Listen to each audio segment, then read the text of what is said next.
మునిగ పూర్ణ కుంభముల స్వాగతాలు పలికి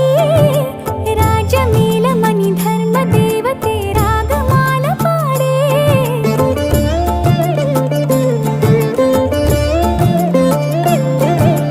నాలుగు వేదములు తన్మయత్వమున చెలగి మారుమోగే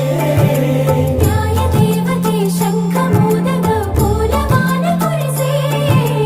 రాజమకుటమే ఒసగెలే నవరత్న కాంతి నీరాజనం సూర్యవంశ సింహాసనం పులకించి చేసే అభివందనం సామ్రాజ్య లక్ష్మియే పాద స్పర్శకి పరవశించిపోయే